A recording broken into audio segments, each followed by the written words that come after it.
fragmentos breves, ¿no? ¿Ya?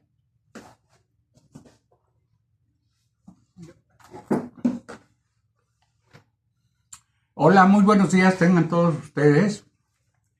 Queridas amigas, queridos amigos, hoy vamos a tocar, a compartir con ustedes un tema un tanto polémico, controversial, pero que sin embargo tiene sus bases documentales, sus bases históricas, incluso clínicas, médicas, de tipo ideológico, de tipo cultural, pues que ha trascendido en el tiempo, porque el tema que vamos a tratar hoy, repito, todavía sigue siendo investigado y documentado. ¿A qué me quiero referir con el tema, con el título más bien del tema? Es sobre la muerte política, el crimen de Estado, mediante un envenenamiento programado por parte de Rusia y por sus agencias de espionaje político en la década de 1930. Y esa espeluznante y macabra misión pues se llevó a cabo en el cuerpo físico, en el espíritu de un hombre muy pobre, de un militante político esperanzado en cambiar la sociedad de su tiempo, tanto la de su país como lo de América Latina y de todo el mundo. Su nombre, que aún perdura, latiendo en muchos de nosotros como sus lectores y admiradores, fue César Vallejo, el poeta también de la revolución poética, vanguardista, el autor de Trilce, Heraldos Negros, Poemas Humanos y otros libros, además de que fue un gran ensayista, uno de los mejores cronistas latinoamericanos que en la historia de nuestra literatura se haya concebido, sus crónicas de París, sus viajes por otros países, las 3 veces que estuvo en Rusia, esta Rusia de la revolución de la época de Lenin, de Trotsky y de Stalin. Entonces vamos a comentar hoy la muerte política, el crimen político de César Vallejo, que también obviamente está relacionado con la poesía que él escribió. Esta poesía tan dolorosa y tan trágica del ser humano. Pepe, si gustas comentar algo respecto, o al respecto, perdón. Estaba viendo que el poemario Heraldos Negros de César Vallejo de 1918, pero también, como comentaba el maestro, hubo poetas como también Pablo Neruda, que escribió sobre el Stalingrado, o sea, sobre Rusia,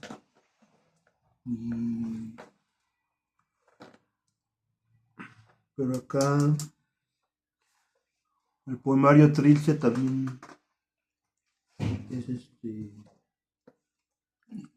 1922.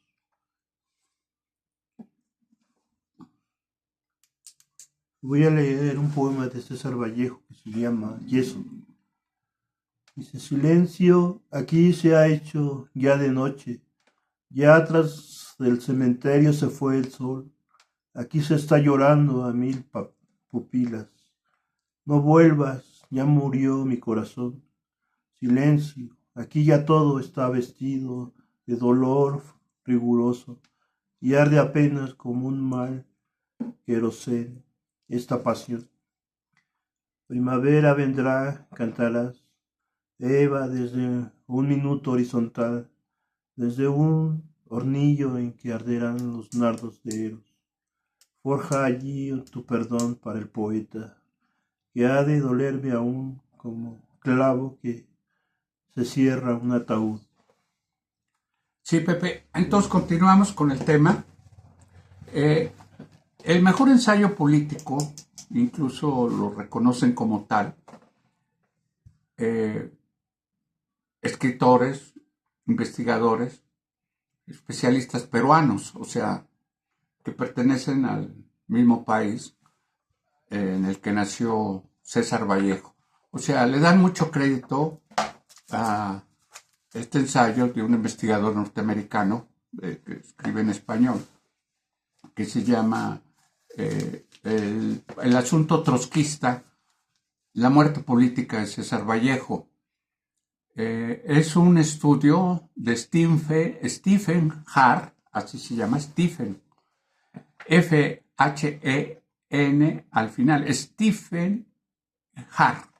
Bueno, Stephen Hart es un investigador muy documentado, muy serio y además muy prestigiado. O sea, es muy difícil dudar de la palabra de este investigador porque ofrece documentos desde las cartas de la esposa de César Vallejo, Georgette, francesa, de ahí el nombre, Georgette, como algunos documentos de médicos franceses que atendieron, entre comillas, una aparente infección intestinal sufrida por César Vallejo en sus 20 días, 2 meses muy enfermo del estómago. Le diagnosticaron una infección intestinal, una enfermedad que no pudieron explicar ningún médico. Los dos franceses, eminencias, que estuvieron a su cargo, que tuvieron el cuidado, la observación, y que no pudieron curarla porque no pudieron diagnosticar si realmente era eso y realmente si eso le provocó la muerte. O sea, eso quedó en el misterio, en la duda, que es el documento que toma Stephen Hart para ir anudando una serie de hipótesis, ir hilando paso a paso todo un panorama histórico, ideológico que rodeó a Vallejo, porque Vallejo fue un militante marxista muy convencido al 100%, porque César Vallejo, aparte de ser el gran poeta que fue en vida, repito, pionero, revolucionario, que está considerado incluso por especialistas de todo el mundo como el mejor poeta del siglo XX, el mejor. Bueno, pues este gran poeta peruano se formó de manera rigurosa en la teoría marxista, leyó todos los libros de Marx, incluso arrancó desde mucho más atrás en el tiempo con tal de llegar a Marx, en el desarrollo, la evolución histórica de la dialéctica. La dialéctica, pues, que decreta al final que el verdadero sentido de la historia es la lucha de clases, la lucha entre oprimidos y entre opresores. Por lo tanto, bueno, Vallejo se puede decir, es un riguroso combativo, no idealista, no el poeta que en parte conocemos. O sea, me refiero a la imagen romántica del poeta trágico, del poeta triste, melancólico, muy pobre, lleno de carencias económicas en todos lados, en todas las partes que él vivió, siempre sufrió por no tener para comer. Porque además, pues tenía una gran fe cristiana, era un místico realmente. Pero fuera de eso, el asunto es que viene al caso hoy, es que en este asesinato político, que repito, va armando las piezas de este crimen, paso a paso Stephen Hart, tuvo que ver mucho, contó mucho, no tan solo el odio de Stalin, la orden de Stalin de matar a todos los trotskistas. Aunque plenamente Vallejo nunca se aceptó ser trotskista, los documentos demuestran que sí lo fue. Él fue muy discreto a modo de no meterse en problemas al principio. de no polarizar con los otros convencidos por la revolución rusa, la revolución del proletariado, la revolución del porvenir, la revolución del progreso. Que paso a paso, después de los 3 viajes que hizo a Rusia, personalmente, desde luego, Vallejo, para conocer el contexto histórico, el desarrollo, ver con sus propios ojos la revolución, pues al tercer viaje se decepcionó, porque vio mucha censura, mucha demagogia, muchas mentiras a partir de la cúpula del poder. Y luego, pues creyó en la teoría de la revolución permanente, de esa revolución que debe estar abierta, que fue concebida por León Trotsky, por cierto, que fue el general principal, ¿verdad? Militar que dirigió al Ejército Rojo en los campos de batalla. Bueno, pues él se convirtió, igual que Trotsky, en un disidente de la revolución rusa que estaba llevando a cabo un asesino vil que era José Stalin. Entonces todo esto, el trotskismo de Vallejo, más luego la envidia personal gremial, aparte de satanizarlo y estigmatizarlo precisamente como trotskista, así dicho en público a un gran poeta español, que Neruda le dijo a León Felipe: no te acerques a ese tipo porque es trotskista, es enemigo de la revolución. Así en público lo señaló con el dedo en la mesa donde estaba comiendo un humilde y callado Vallejo. Por cierto, que León Felipe, otro gran poeta de una gran estirpe espiritual español, reaccionó de manera noble, indignada incluso, y mandó mucho al diablo a Neruda también. Le dijo, al estilo español, una grosería de esas, tamaño grande, y le dijo: vete a ver a quién le das órdenes, imbécil, tarado, a mí no. Y se sentó al lado de Vallejo. Vean la dignidad que tuvo León Felipe y no la tuvo nunca Neruda en contra de Vallejo, y de ahí empieza una campaña muy sutil, muy fina, en contra de Vallejo. Pepe, antes de continuar con el tema, si gustas. Maestro, estaba viendo que también otra cuestión que contextualiza un poco estas acciones y andares políticos de César Vallejo podría ser la obra, aparte de España, aparte de mí, Cali, que es una obra que se hizo pública en 1937, en donde Vallejo escribió poesía que tiene que ver con cuestiones sociales y políticas. Por ejemplo, este poema que se llama Himno a los voluntarios de la República. Voy a leer una parte. Dice: voluntarios de España, milicianos, de huesos fidedignos, cuando marchas a morir, tu corazón, cuando marcha a matar con su agonía mundial, no se ve verdaderamente qué hacer, dónde ponerme, corro, escribo, aplaudo, lloro, atizo, destrozo, apagan, digo, a mi pecho, que acabe, al que bien que venga, y quiero desgraciarme. Descúbrame la frente impersonal hasta tocar el vaso de la sangre. Me detengo, detiene mi tamaño, esas famosas caídas de arquitecto con las que se honra el animal que me honra. Refluyen mis instintos a sus sogas, humea ante mí, mi tumba la alegría, y otra vez sin saber qué hacer, sin nada, déjame desde mi piedra en blanco, déjame solo.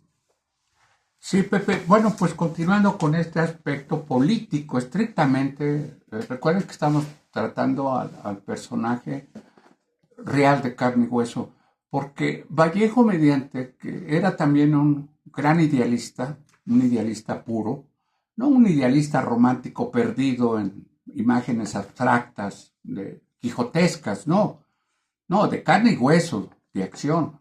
Incluso él quiso, ahorita que menciona este poema escrito en España, o sobre España y sobre la guerra civil, y el famoso poemario España aparta de mí este cáliz, bueno, hasta ya tiene un significado político el título, porque efectivamente, por su trotskismo, Vallejo fue marginado en la misma España de dos cosas. Una, de que sus artículos, que mandaba a una revista que hacían todos los que asistieron al Congreso Internacional de Escritores en defensa de España durante la Guerra Civil en contra de Franco, sus artículos, en primer lugar, nunca fueron publicados. Y teniendo todo el derecho como columnista político a escribir en esa revista, cuyo título ahorita se me escapa, pero que lleva el título algo así como de España,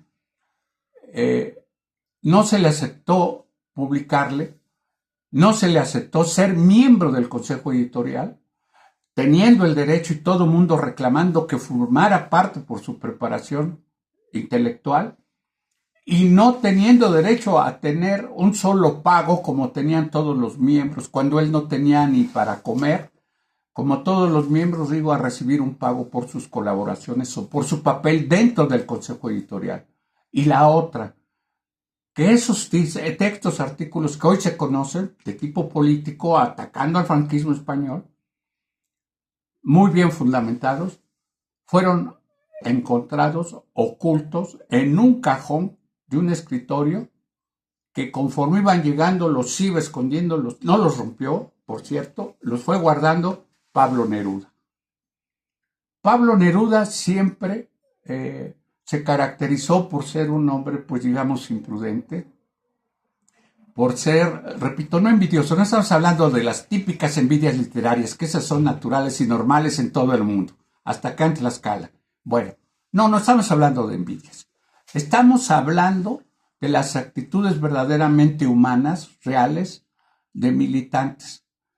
Y Pablo Neruda, en ese sentido, el estudio de Stephen Hart demuestra que nunca fue marxista, que fue muy superficial, muy frívolo, que no sabía porque nunca se había puesto a estudiar la teoría marxista de manera disciplinada y rigurosa como lo hizo Vallejo. Porque a Vallejo se le podía preguntar algo sobre Marx, sobre Engels, sobre Lenin, y contestaba de manera directa, tácita y documentada. Cosa que nunca pudo hacer Pablo Neruda, que después sería el premio Nobel de Literatura, ¿verdad? Pero que fue agente de la agencia de espionaje ruso que se había creado ya prácticamente desde la época de Lenin y que después fomentaría su desarrollo con cientos de agentes por todo el mundo. José Stalin, el peor dictador que ha tenido Rusia, además de otros. Entonces Vallejo siempre se movió en un contexto muy violento, incluso en contra. Él, como si hubiera leído a Hobbes, llegó a decir que andar en ese medio político tan caldeado, tan intenso, tan desfavorable, decía, hay que cuidarse mucho porque aquí, en este medio, en este momento histórico, es como andar como entre lobos bestiales que se devoran unos a otros. Es decir, todos los militantes de izquierda, comunistas, anarquistas, socialistas, socialdemócratas, todos se destruían, se delataban unos a otros. Eso fue la revolución, la parte negativa de la revolución rusa. En ese mundo se movió, en ese ámbito atroz. Yo diría que en ese mundo, y así lo constatan muchos documentos y pruebas, que en ese mundo de lobos infames, César Vallejo fue la oveja principal, la oveja sacrificada por el estalinismo latinoamericano de izquierda, esa que todavía pulula en América Latina, desgraciadamente. Pepe. En este libro que tenemos acá, también vemos que Pablo Neruda entra en el tema de Stalingrado con un poema que se llama, que lo titula Canto Stalingrado. Le voy a leer un fragmento de ese poema que dice: ciudad, estrella roja, dicen el mar y el hombre, ciudad, cierra tus rayos, cierra tus puertas duras, cierra, ciudad, tu ilustre laurel ensangrentado, y que la noche tiemble con el brillo sombrío de tus ojos, detrás de un planeta de espadas. Ella conoce la soledad. Después dice, enumera las potencias hostiles como los franceses y los británicos. Dice, ella conoce la soledad, España, como hoy, Stalingrado. Tú conoces la tuya, España. Desgarró la tierra con sus uñas cuando París estaba más bonita que nunca. Fíjense cómo la poesía de Pablo Neruda es un poco débil, o sea, es un poco engañosa, porque a diferencia de la poesía de César Vallejo, cuando el lector aborda la poesía de César Vallejo, tiene más potencial, hace que el lector eleve su espíritu. En el caso de la poesía de Pablo Neruda, es una poesía un poco camuflajeada, o sea, no es clara, y es inclusive falsa. Sí, mira, acabas de tocar, Pepe, con tu lectura del poema, rápidamente que develaste una de las tesis más importantes en la poesía de Neruda. No obstante, de Vallejo, en comparación con la de Neruda. Efectivamente, Stephen Hart es lo que encuentra en la poesía política, porque escribió poesía política, bueno, tanto uno como otro y otros más. No se olvide que Bertolt Brecht, el gran dramaturgo alemán, escribió también una lamentable oda a José Stalin, siendo el marxista comunista, llegó a cometer ese delito según lo exhibió, lo explicó a fondo su amiga íntima Hannah Arendt, ¿verdad? Ella denuncia en un ensayo que fue admirador de Stalin. Entonces imagínense, en un gran dramaturgo luchador y que tenemos como un gran filósofo también de la liberación en el mundo, a Bertolt Brecht, ¿verdad? Pues haya llegado a esos grados. Bueno, estamos hablando de momentos muy apasionantes, pues desde nuestro presente es muy fácil juzgar los documentos y decir, lavarnos las manos y decir, pues qué hombres tan malos, qué hombres tan nobles. Exaltar sus virtudes, elogiarlos, sí, pero estamos hablando de documentos históricos y de un personaje tan importante que Neruda se dice por varios críticos en este libro, que es la obra reunida por la Academia Real Española, en el que participaron todas las academias de español de América Latina, la obra reunida. Esta es una obra clásica muy recomendable porque esta obra trae muchos ensayos de gente experta en el tema de Vallejo desde distintos enfoques. Hoy tomamos nada más el político, el ensayo político que trae esta obra. Bueno, a lo que quiero llegar y lo que decía Pepe, nunca da nombres muy específicos, todos son símbolos, son signos. Mientras Neruda cita nombres, ciudades, personajes históricos del momento, de esa época, es más poeta, un lírico más sutil, que está revisando a fondo, dijéramos, desechando, tirando a la basura el español viejo anacrónico que se hizo viejo en el siglo XX, para inventar uno nuevo. A partir de las ruinas de la gramática española, Vallejo reinventa otro, inventa una nueva lengua, le da más lustre. Por eso es que se le ha puesto al lado de Cervantes, de Quevedo, de Góngora, de infinidad de grandes poetas y escritores de la lengua española y desde luego de su paisano Garcilaso de la Vega, un escritor, cronista y poeta de la época del virreinato peruano y del virreinato, pues digamos también mexicano, porque influyó mucho. Bueno, este revolucionario de la lengua también va a llevar esos matices poéticos que son los de la lucha. Él no va a entrar en directo como Neruda, que elogia a Stalin, que elogia a otros, y bueno, y que forma parte del sistema de espionaje como embajador en este caso, de Chile, en México, por ejemplo, en donde él ayuda a escapar al pintor muralista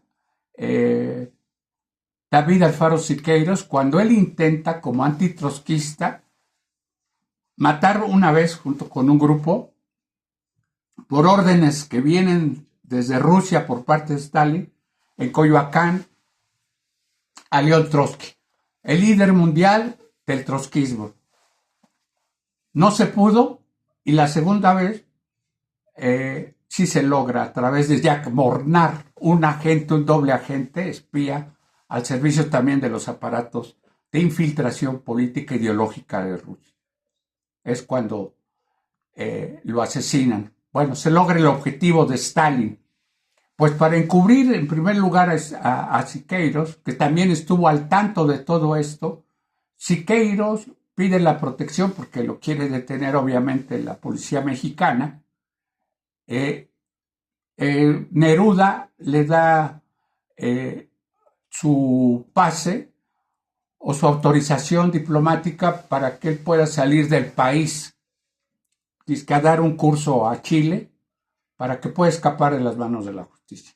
Desde ahí empieza ya un enlace, ya elucubrarse o más allá de la elucubración, cuáles son los nexos estalinistas de Neruda versus otro más libertario que es César Vallejo. Bueno, donde hay testigos.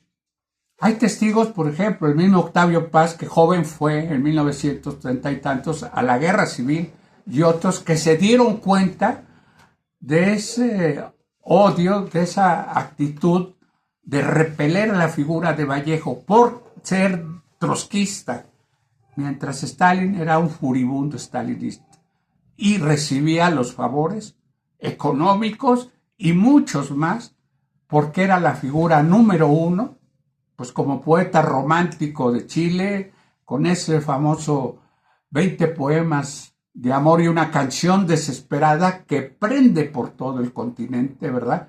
Pero como dice Pepe, oculta una segunda intención, es un discurso que tiene subterráneamente pues cierta carga, ¿verdad? Es el poeta romántico de América, admirado por todo el mundo, hasta por los mismos poetas, pero no se ve su papel político. Y repito, Vallejo no necesita hacer propaganda abierta ni campaña. De ahí le envidia el rencor por el propio Vallejo. Repito, hay también en el ensayo de Stephen Hart muestras, ejemplos de que Vallejo influyó en la poesía de Neruda, quien después para cubrirse de haber ayudado a la muerte de Vallejo, ahorita voy a comentar cómo fue esto, él le escribe una oda que alguien ha calificado, digo, en honor de Vallejo, a quien tanto maldijo y despreció, una oda donde lo elogia, totalmente hipócrita y totalmente falso. No olvidemos que todos, como Neruda, somos seres humanos y somos capaces de traicionar hasta a nuestro mejor amigo. Como decía Maquiavelo, el hombre es una bestia política que es capaz de matar hasta por la espalda a puñaladas a su propio padre. Y ahí está Bruto, que mató clavándole la espada a su propio padre, a Julio César, la noche, la tarde-noche de los idus de marzo.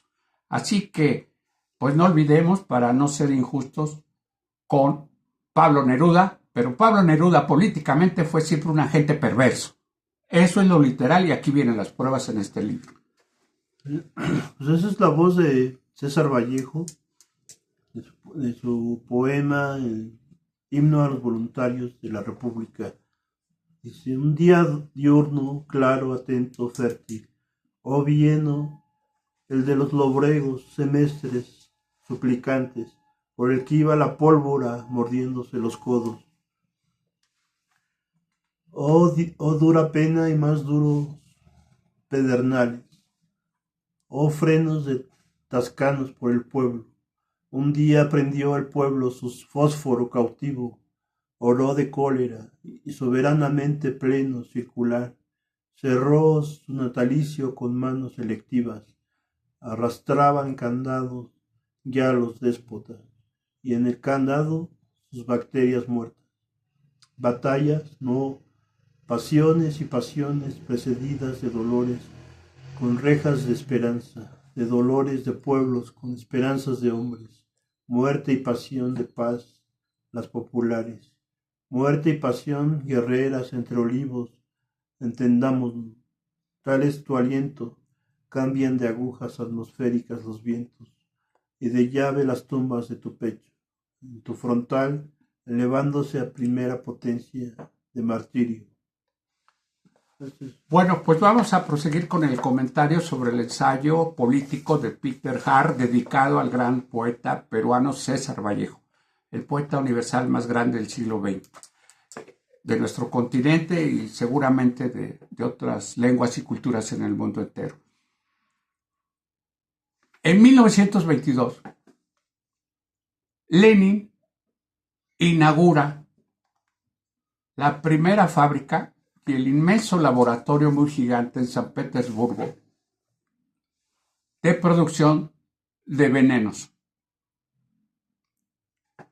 Esa inmensa producción de venenos serán tácita y políticamente acordadas o dictaminadas como fórmulas secretas para eliminar a todos los enemigos del Soviet Supremo, del gobierno de Lenin. 1922 se inaugura con todo el equipamiento y con toda la inversión, dijéramos, soy multimillonaria por parte del Estado ruso que encabeza Vladimir Ilich Lenin. Bueno, con ese veneno, con esos venenos, que tendrán que usar todos los agentes, miles de agentes, tanto leninistas como estalinistas posteriormente, y creo que hasta la fecha llega hasta Putin, el uso para eliminar con esas sustancias químicas lentamente a todos los enemigos políticos de esa época y también de la nuestra, porque Rusia sigue teniendo enemigos políticos, militantes, contrarios a su propia política imperialista y propiamente zarista, más que comunista. Bueno, 1.200.000 enemigos fueron asesinados mediante el veneno. 1.200.000 adversarios del régimen soviético. Pero 700.000, casi llegando al millón, fueron eliminados mediante el veneno. Aclaro, perdón. 1.200.000 enemigos políticos de Lenin y de Stalin fueron eliminados, pero 700.000 fueron eliminados mediante ese veneno. ¿Qué veneno sería? Tan, dijéramos, tan, entre comillas, maravilloso, pero tan letal, que nunca se ha detectado ni en esa época, ni en la nuestra, qué contenía y por qué producía una muerte muy lenta en un mes. 30 días duraba el efecto de la sangre nocivo para ir disminuyendo las facultades, las fuerzas, la integridad física y mental del enemigo. Vallejo murió de una infección gastrointestinal que nunca pudo ser diagnosticada correctamente. De hecho, los dos eminencias franceses que lo atendieron en un hospital en París no supieron, y eran eminencias, las más grandes de Francia y parte de Europa, consultados, autoridades. Ya se murió, ya se le paró el corazón, pero no sabemos cuál fue la causa. Con los enemigos de Lenin y de Stalin, pues no pudieron tampoco detectar. Hasta la fecha no se sabe. Fíjense nada más. Pero se piensa, una de las hipótesis de Stephen Hart, es que quien empujó a llevar a cabo el crimen lentamente, porque cuando comía algo, pues comía lo que podía en la calle Vallejo, o alguien le puso el veneno en la alimentación de su casa, que no su esposa, y bueno, lo probó finalmente y con eso tuvo para fallecer. Pero eso lo indujo, lo empujó de alguna manera el propio Pablo Neruda. Entonces hay muchos testimonios que apuntan, repito, de ese odio feroz que como ser humano, que es envidia como poeta, repito, que es típica de todos los escritores en todo el mundo, desgraciadamente en México, sobre todo, o en Tlaxcala, hay un desprecio, un odio furibundo por el otro que escribe mejor, que publica más, que le dan más likes. Bueno, pues todavía ese odio de las bajas pasiones políticas contrapuestas de carácter ideológico, capitalista y comunista, o socialista y liberalismo, se siguen dando todavía, y una de las víctimas en esa época fue César Vallejo. Y repito, las cartas que dejó su esposa, la viuda francesa Georgette, que se vino a vivir a Perú y que luego pagó y dio la orden, también fíjense lo que pasó con el cuerpo. La vida de Vallejo es una tragedia universal. Pasa que lo entierran en el Panteón Montrouge, el Monte Rojo en español, y ella paga y pide que trasladen sus cuerpos a donde él había soñado ir a ser enterrado, siempre al lado de Charles Baudelaire, en Montparnasse, donde estaban los restos de este poeta maldito que él admiraba y estudió mucho. Lo entierran en ese mismo panteón. Pero un día, de esos días de lluvia que propio Vallejo soñó para morir, quiero morir un día de lluvia en París, un día del cual tengo ya el recuerdo. Pues se le cumplió. Hubo en un mes de agosto, un mes lluvioso, tormentoso, de esos que hoy padecemos por el cambio climático en el mundo, que casi arrasa con todo el mundo actual. No, pues esa vez arrasó con el panteón de Montparnasse, que sacó todos los cuerpos, todos los cadáveres a flote y se perdieron. Tío, se perdieron, fueron a dar al río Sena, fueron a dar los restos de César Vallejo y de todos los que estaban ahí enterrados en esa época por la causa de la lluvia. ¿En dónde están los restos de César Vallejo? Nadie lo sabe. O sea, después de ser envenenado por el régimen soviético y por sus enemigos y adversarios políticos, también su cadáver, sus restos, nadie sabe en dónde están. Siguen, reintegraron la cruz, todo, o sea, renovaron el cenotafio de Vallejo, pero el cadáver no está, está vacío. Bueno, pues esa es la teoría política muy extensa, muy documentada, imposible de comentar hoy en un solo programa. A lo mejor después les seguimos con un segundo, si ustedes nos los permiten. Sí. Pepe, para terminar. Sí, pues vamos a terminar esa primera parte de la vida y obra de César Vallejo, muy interesante. Pues, en otra ocasión vamos a emitir otra segunda parte. Sí, finalmente hay tela de donde cortar, mucha tela, muy larga, para poder cortar. Aquí vienen varios ensayos, no nada más es el enfoque político, el tratamiento del trotskismo, de la marxista y de un hombre que siempre estuvo dispuesto a luchar por la independencia, soberanía de nuestros pueblos latinoamericanos. César Vallejo, que ante habérsele prohibido portar armas e ir a atacar a los fascistas franquistas españoles, que todavía perviven hoy en el siglo XXI, ¿verdad?, atacando a México y América Latina. Bueno, pues él los quiso ir a combatir con las armas. Él en la mano. No lo dejaron. Únicamente se dedicó a repartir pan, comida, entre los soldados en el campo de batalla. Fue el único que pudo. Y otra, a recoger a los heridos y los moribundos de los campos de batalla. Lo aceptó con dignidad, lo aceptó con valor, pero también podríamos decir con impotencia.